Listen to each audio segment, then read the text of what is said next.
भागना नहीं चाहिए। लेकिन आज के समय में हमारे माता पिता अपने पुत्रों पर सारा मोह ममता लुटाते रहते हैं। और उग्रसेन ने जब शिक्षा दिया तो उठा करके उग्रसेन को कंस ने भक्तों जेल में बंद कर दिया। चलो कुछ दिन तुम आराम करो, बहुत कुछ करो, अब जो मुझको करना है जबरदस्ती उतार करके पिता का ताज और अपने ताज पर बांध लिया, राज सिंहासन पर बैठ गए। इसीलिए कहते हैं भक्तों, बहुत सोच समझ करके संसार में प्रेम करना चाहिए और भगवान के लिए समय अवश्य निकालना चाहिए। कि समझ न आवे बिना मतलब का कारबार, और ना कोई हमार भावा ना कोई तुम्हारा,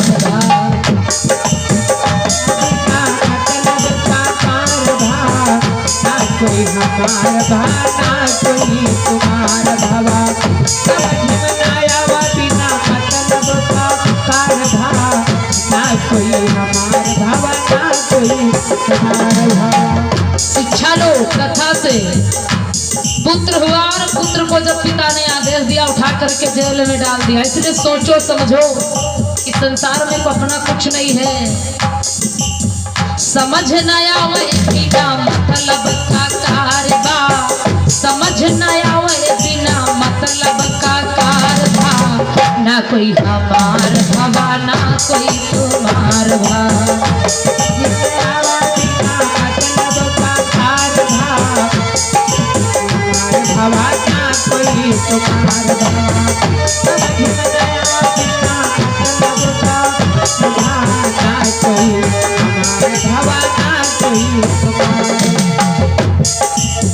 और माता पिता जिनको बच्चे डांटते फटकारते हैं, एक बार विचार करो कि मम्मी पापा तुमको कैसे बड़ा किए हैं। भूखन मरी मरी के लड़का जिया मैं,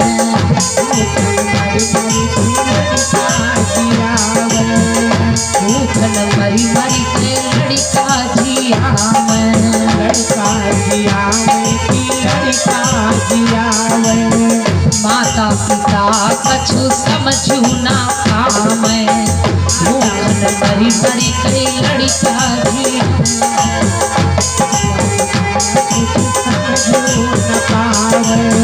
भक्तों, माता पिता यदि खाने वाली वस्तु कम है कुछ लेकर के आ तो पहले तुम्हें खिलाते हैं, बाद में खाते। यदि बच्चा तो खाए ना, बच्चा तो नहीं खाए।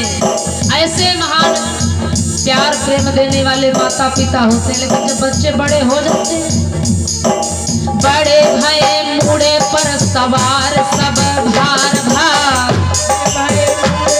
सवार सब भार भार, बड़े भये मुड़े पर सवार सब भार भार, ना कोई हमार भवा ना कोई तुम्हार भार, जाने न पायो बिना मतलब का कारभा, जाने न पायो बिना मतलब का कारभा, ना कोई हमार भावा ना कोई हमार भावा,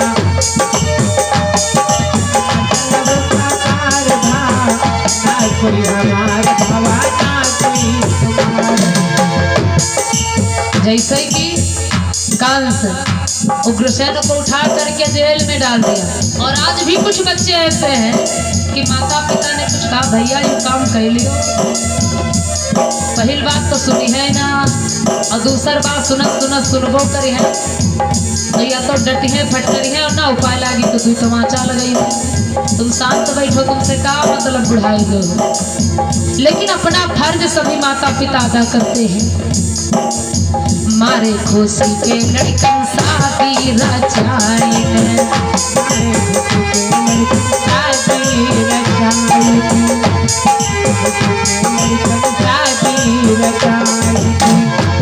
और अगर शांत रहा तो कविता जब तक बिहाव नहीं हुआ, कहा अगर अब्बे बप्पा सत्य उत्पाद करी हो तो बिहाव न हो। जब तक विवाह नहीं होता है बिल्कुल साइलेंट, कुछ जनता ही नहीं है, कहे कि विवाह करे है। मम्मी पापा ने जब विवाह कर दिया, मारे खुशी के लड़कन शादी रचाई ने, अपने जान का बुढ़ऊ फांसी लगाएंगे। फांसी लगाएगी। और कोई मम्मी जब उन्हें पैदा होते खन कहती रहे अब हमारा भैया तो बड़ा होइबे करी, बिहाव करो बहुरिया तो मिलबे करी, माँ सोचे वाली बात नहीं। और जवाई बहुरिया तो बढ़िया सब आनंद आनंद, चकाचक भोजन सारा काम हो जाएगा, बढ़िया बिस्तर पर बैठेंगे। लेकिन जब कर दिया विवाह, पुत्र ने पा गया पत्नी, बदल गया भाव। हुआ क्या? अरे आई गई बहुरिया तो लड़का रंगदार था, बहुरिया तो लड़का रंगदार था। आई गई बहुरिया तो लड़का रंगदार था, ना कोई हमार भवा ना कोई तुम्हार भा।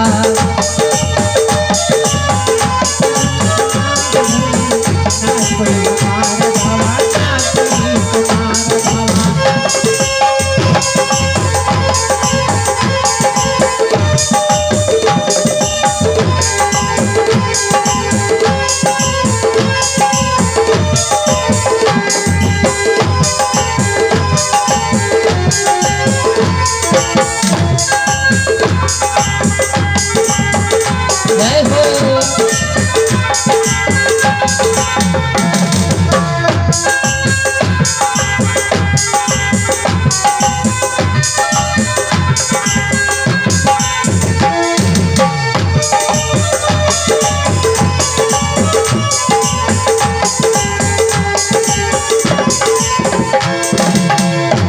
और जब आ जाती है बहुरिया तो लड़के ने सोचा अब मम्मी पापा का जरूरत, अब तो हमहू दो जने हो गए।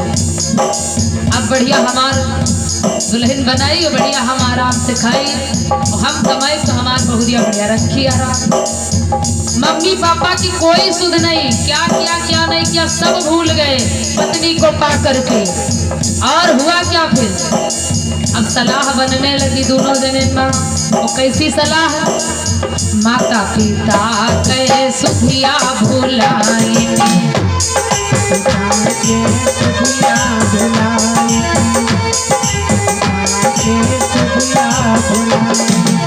अपनी बहुरिया से अलग करवाएंगे। माता पिता कहे सुधिया भुलाएंगे, अपनी बहुरिया से अलग करवाएंगे। और रातें रात बनी गए सलाह, रातें भरन सब योजना तैयार। और तुम यहाँ 18 साल तक मेहनत करो, सेवा करो कि भैया बड़े हो गया, बिहाव करना बढ़िया बहुरिया है। और पैन बहुरिया तो बनी सलाह कि मुहार तो गुरबैठ है, पछुए खोज चाहिए। अभी वाले मुहार में हमना नहीं करा। पुत्र पड़ गया पत्नी के मोह में, मम्मी पापा की ममता को त्याग दिया। अरे बनी गई सलाह तो पिछवारे मुहार भा, बनी गई सलाह तो पिछवारे मुहार भा, ना कोई हमार भवा ना कोई तुम्हार भा।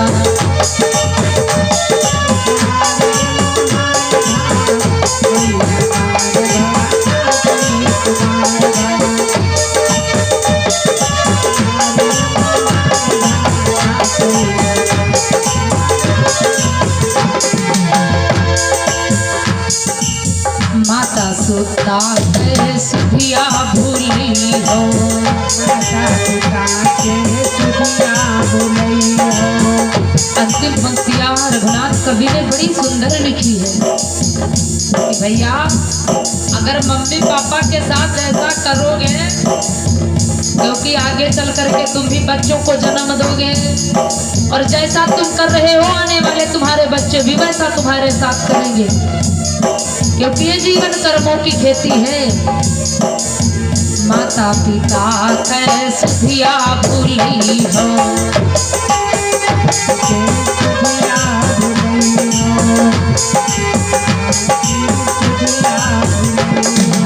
अंत समय माँ बहुत पछताई हो,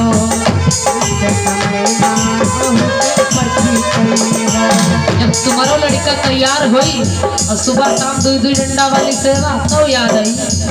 पहले याद तो आई, बुढ़ापा जब तुमको आएगा ना तब तुम्हें याद आएगा कि हमने मम्मी पापा के साथ क्या किया था। इसलिए अभी से सुधर जाओ। कहते हैं जब जागो तभी सवेरा, या अन्यथा जीवन में सब अंधेरा। इसलिए माता पिता की सेवा करो, यदि सेवा पाना है तो। कहे रघुनाथ तोर नियत खराब भा, कहे रघुनाथ तोर नियत खराब भा, ना कोई हमार भवा ना कोई तुम्हार भा।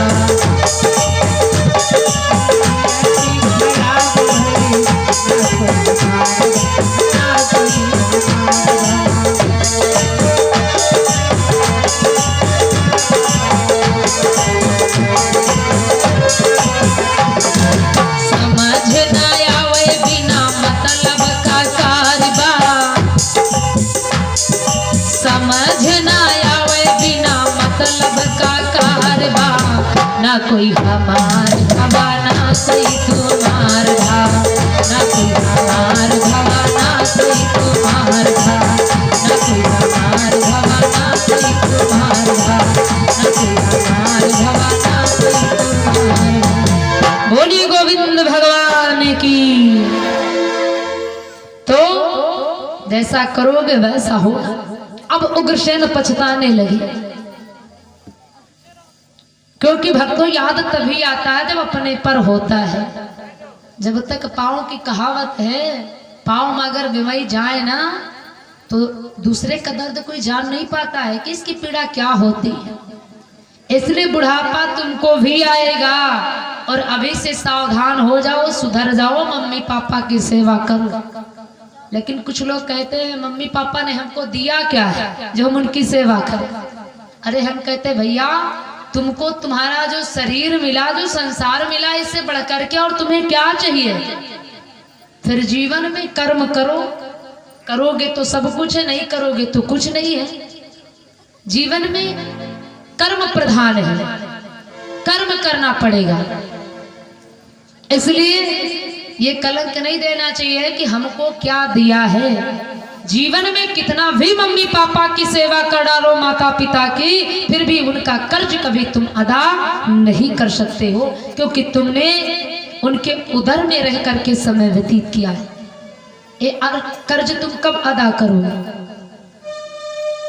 लेकिन माता को लोग धिक्कारते हैं, पिता के वचनों को नहीं मानते हैं।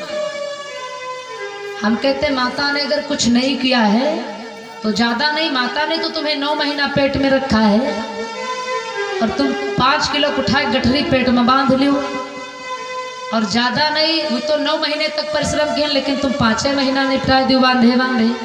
फिर हम जानेंगे कि माता ने तुमको क्या नहीं दिया। इतना तुम्हारा भार सहन करती हैं, फिर गर्भ में रखती हैं और सारी गृहस्थी की ग्रहचर्या को निपटाती हैं, गृहस्थी का कार्य करती हैं और तुम्हें जन्म देती, तुम्हारा लालन पालन करती है, गीले से तुम्हें सूखे में करती है, नाना प्रकार से तुम्हारी सेवा करती है। माघ पूस की कड़ाके की ठंडी में बच्चे लघु शंका कर देते हैं माता के बिस्तर पर। अब बताओ मम्मी तुमको फेंक दे कि बिस्तरा को फेंक दे, क्या करे। कैसी कैसी परिस्थितियों का सामना मम्मी करती है। एक बार उनको यदि याद कर लोगे तो जीवन में माँ के लिए आप शब्द मुख से निकल ही नहीं सकता। यदि तुमने माता का चरित्र अपने अंदर उतार लिया तो, और जिसने माता पिता के चरित्रों को उतारा नहीं, समझा नहीं, वही माता पिता पर दोष लगाते कि तुमने हमको क्या दिया। हम तो कहते भैया जन्म दे दिया, इससे बड़ा और क्या है। इस शरीर से कीमती संसार में क्या है। अगर शरीर शुद्ध नहीं है तो संसार की सारी वस्तुएं व्यर्थ है। ज्यादा नहीं, कहीं बीमारी हो जाए, जिन लोगों को शुगर हो जाता फिर उनसे पूछो, उनके घर में चाहे जितने बड़े अच्छे अच्छे पकवान बन जाए, उनको तो सीधे वाला भोजन मिलता है, क्योंकि जिसमें मीठे की संभावना है भोजन नहीं मिल रहा है। घर के नौकर सब कुछ खा रहे हैं, लेकिन मेन मालिक के बना शुगर तो पड़े पड़े बिस्तर पर राह देख रहे हैं। अरे प्रथम सुख संसार का है सुंदर काया, और सुंदर काया ने माता पिता दे दिया तो प्रतिदिन उनको धन्यवाद देना चाहिए, क्योंकि संसार के माता पिता भगवान होते हैं। पत्थर वाली मूर्ति तो बाद में मिलती है, गुरु तो बाद में मिलता है, लेकिन प्रथम हमारी माँ हमको संसार में मिलती है। संसार में आते आते अगर दर्शन किसी का होता है तो वो होता है माँ का। इसलिए माँ के समान संसार में कोई भगवान नहीं है। और आज भी जितना माँ सहन कर लेती है उतना संसार में कोई सहन करने वाला नहीं है। कितनी भी गलतियां हम करते हैं माता के साथ, लेकिन मम्मी कभी ना डांटती है ना मारती है। और है तो साथ है पापा मम्मी के नाम में जुड़े माता पिता। और पिता की दशा पूछो, अगर ज्यादा नहीं बच्चा 5 मिनट रोवे उनके पास तो वैसे तो बड़े विधि विधान से चुपवई है को भैया छुपाए जाओ, मान जाओ, ना रो, चलो बिस्किट ले दे, टॉफी ले दे, चॉकलेट ले दे, खिलौने ले दे। लेकिन बच्चा कहाँ मानने वाले, उनके वालूम जब से बढ़ा तो घटे वाले नहीं। तो कहिए चुपा थे सराऊ की उठा एक पटकी मारी जा, बस उनके लगे यहाँ या दवा फायदा करे तो करे और नहीं चलो वाला घटाओ। और मम्मी से पूछो अगर वो कबहू कहती है कि उठा एक पटकी की मर जाओ, क्यों कह सकती भाई? 9 महीने तक पेट में रखा, जन्म दिया, सेवा किया, तो मम्मी तो कभी ऐसा कह नहीं सकती है। लेकिन ऐसा नहीं है कि पापा मन भय न करो। हाँ कहे खर्च दिया वाले तो पापा मम्मी से का मिली, उनसे चाहे जितना रो, जब तक पापा से जुगाड़ उनको न लागी तो तुमका का दे है। इसलिए पापा से भी प्रेम करना चाहिए, खर्च देने वाले तो पापा होते हैं। और बच्चों की बड़ी मोह ममता होती है, लेकिन दुष्ट कंस के जैसे यदि पुत्र का जन्म हो जाए तो घर में नरक आ जाता है। इसलिए कहते हैं नारियों की निंदा नहीं करनी चाहिए। हमने बताया है कि नारी निंदा ना करो, नारी नर की खान, और नारी से सुत होत है ध्रुव प्रहलाद समान। लेकिन ऐसी माताओं की भी, क्योंकि माता पिता की निंदा कब होती है? जब पुत्र कुपुत्र बन जाता है। आप कितने भी बड़े धर्मात्मा बन जाओ, ज्ञानी बन जाओ, महापुरुष बन जाओ, लेकिन यदि आपका पुत्र सदाचारी नहीं है तो आपको भी नीचा देखना पड़ेगा। क्योंकि संसार में अगर कोई नीचा दिखाने वाला है तो वो है अपने पुत्र, अन्यथा किसी में साहस नहीं जो तुमको नीचा दिखाते। अपने से ही लोग गिरते हैं और अपने से ही लोग उठते हैं समाज में।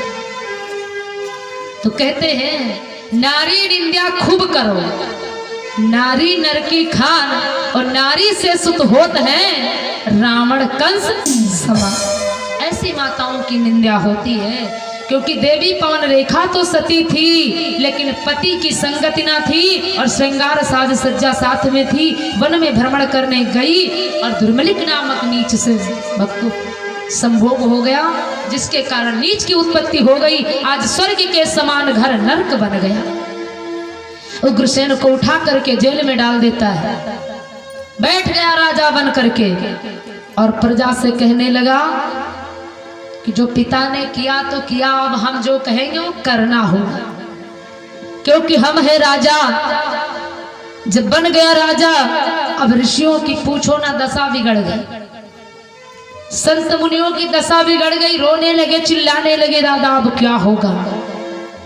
निश्चर का बढ़ने लगा जो ही अत्याचार, तो ही सारी सृष्टि में छाया हाहाकार। पृथ्वी पर त्राहिमाम मचने लगा। ऐसी परिस्थिति में कि मुनियों का छूटा मौन योग, ऋषियों की रस्सी टूट गई। मुनियों का छूटा मौन योग,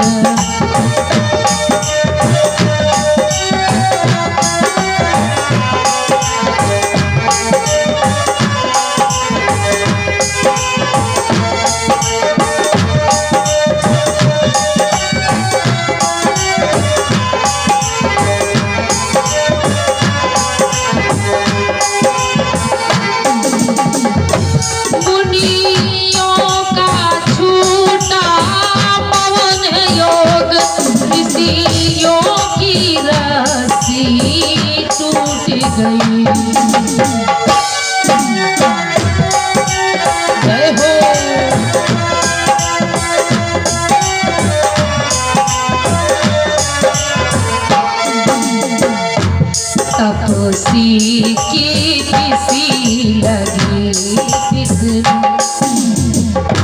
तपस्वी थे, आज उनके ऊपर घटना घटने लगी। तपस्वी की किसी लगी किसने, योगी की अपनी छूट गई।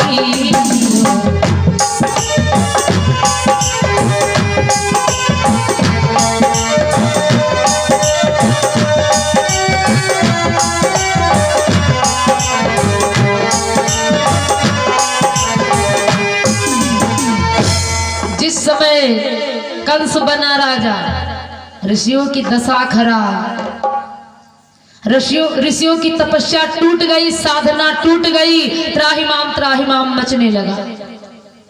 कहने लगा यदि हमारे सामने कोई वेदों की ध्वनि उच्चारण करता मिल गया, भगवान का भजन करता मिल गया तो फिर शायद ठीक नहीं।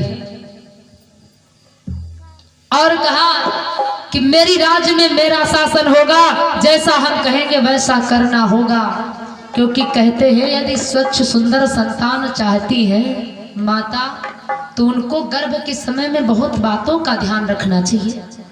गरुड़ पुराण के अनुसार बताया गया है कि गर्भवती माता को कभी पराये पुरुष की संगत नहीं करनी चाहिए, लड़ाई झगड़ा नहीं सुनना चाहिए, एक दूसरे के घर में रात नहीं बितानी चाहिए, दूध वाले पेड़ की जड़ पर कभी नहीं बैठना चाहिए, खुले केस श्रृंगार करके बाहर नहीं जाना चाहिए, और वेद मंत्रों को सुनना चाहिए, भगवान के दर्शन करना चाहिए, गाय का दूध पीना चाहिए, और उनको सूर्य का व्रत और सूर्य की आराधना करनी चाहिए। ऐसी परिस्थिति जो गर्भवती में माता करती हैं, साधना मानती हैं, उनके गर्भ से बड़ा सुंदर सुशील पुत्र उत्पन्न होता है, और वही पुत्र सुपुत्र बनता है, वही संसार में माता पिता का नाम रोशन करता है।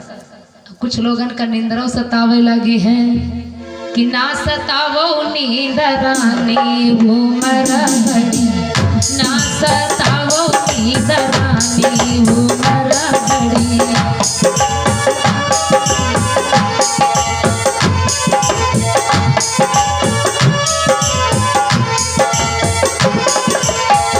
बचपन माँ हमें खूब सतायो, बचपन माँ हमें खूब सतायो, ना सतावो नींद रानी घूमर घड़ी, ना सतावो नींद रानी घूमर घड़ी।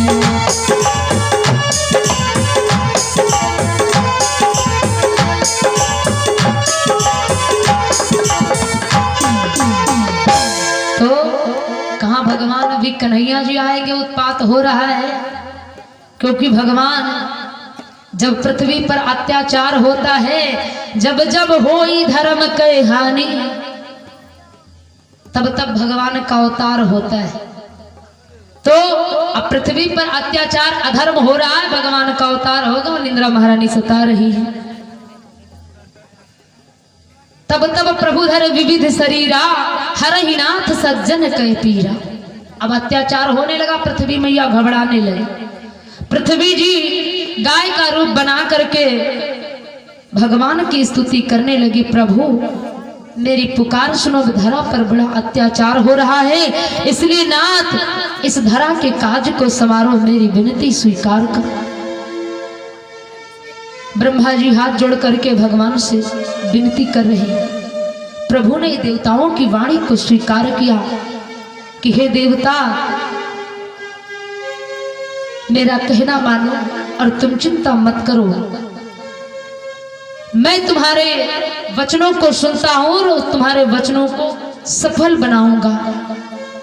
देवताओं के सुन करके करुणानिधि भगवान बोल पड़े कि हे देव गणों, हे मुनि वृंदों, रो रो कर मुझे रुलाओ ना।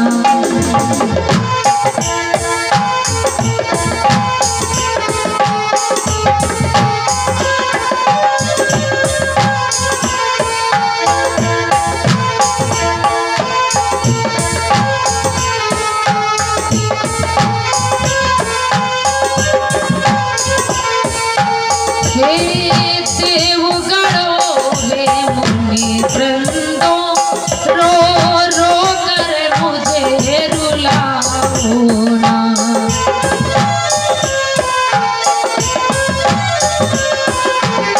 हे वसुंधरे निश्चिंत रहो, अब ज्यादा व्यथा सुनाओ।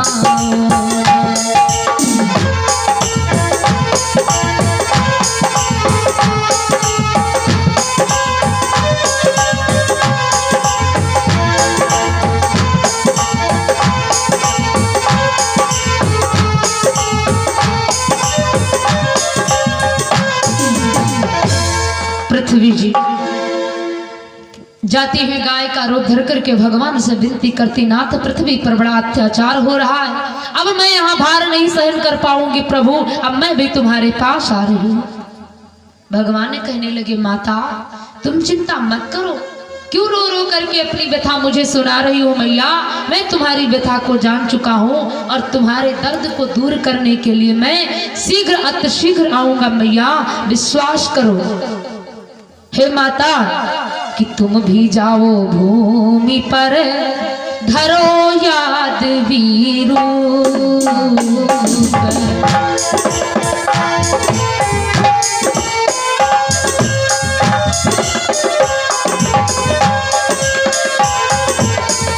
आऊंगा यदुवंश में बन कर यादव भू।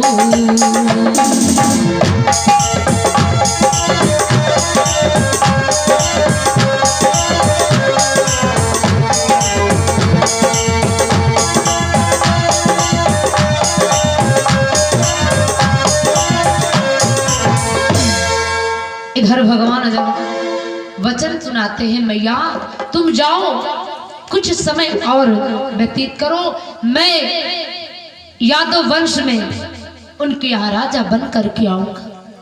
भगवान के वचन को सुन करके देवता सब अपने अपने स्थान पर वापस आ जाते हैं। उसी समय जो देवक की पुत्री देवकी थी, कंस बड़ा प्रेम करता था क्योंकि देवकी बहन है। कंस ने उसी समय अपनी बहन देवकी का स्वयंवर रचा और विवाह करने के लिए बड़ा ही सुंदर योग्यपति वसुदेव जी महाराज को खोजा। बड़े आनंद पूर्वक अपने कुल के अनुसार, रीति रिवाज के अनुसार विवाह निश्चित किया। जिस समय विवाह की मुहूर्त पूरी हुई, विदाई का समय हुआ, तो कंस इतना नेह प्रेम करता था, कहने लगा मैं अपनी बहन को स्वयं लेकर के जाऊंगा विदा करके। रथ में अपनी बहन को बिठाया, वसुदेव को बिठाया और लेकर के जिस समय कंस अपनी बहन को चलने लगा कि रथ में देवकी जा रही थी, पीछे से एक रिसाला था।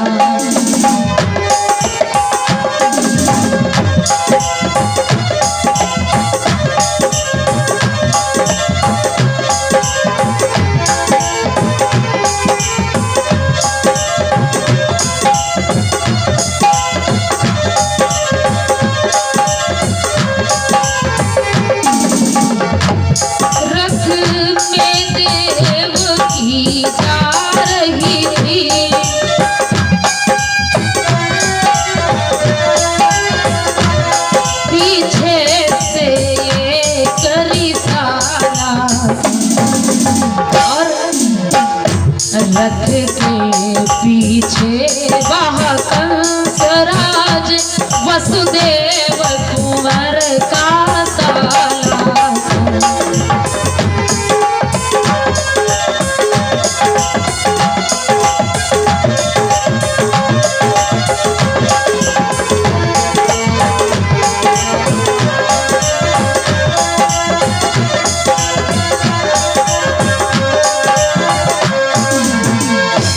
जिस समय हे परीक्षक, कंस अपनी बहन देवकी और वसुदेव को बिठा करके रथ में विदा करने के लिए चला।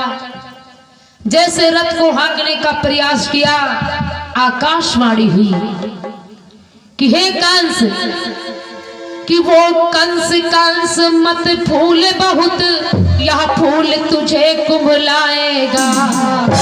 और विश्वास रहे बस यही फूल तुझको अब धूल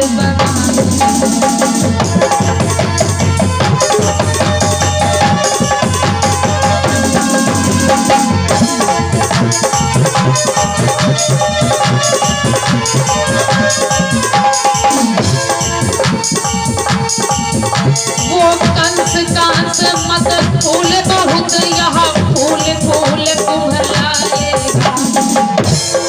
दुष्ट कंस जिसको इतना बड़ा तेरे अंदर अभिमान है, यही फूल तुझे धूमिल बनाएगा। वो कंस कंस मत फूल बहुत, यहाँ फूल तुझे कुम्भलाएगा। विश्वास रहे बस यही फूल तुझको धूल मिलाएगा।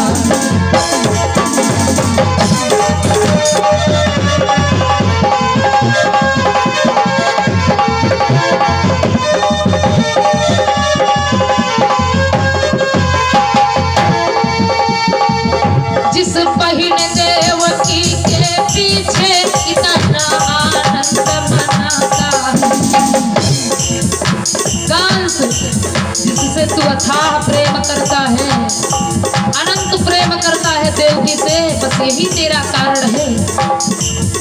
जिसके पीछे तू इतना प्रेम और आनंद मनाता है, उसके ही काले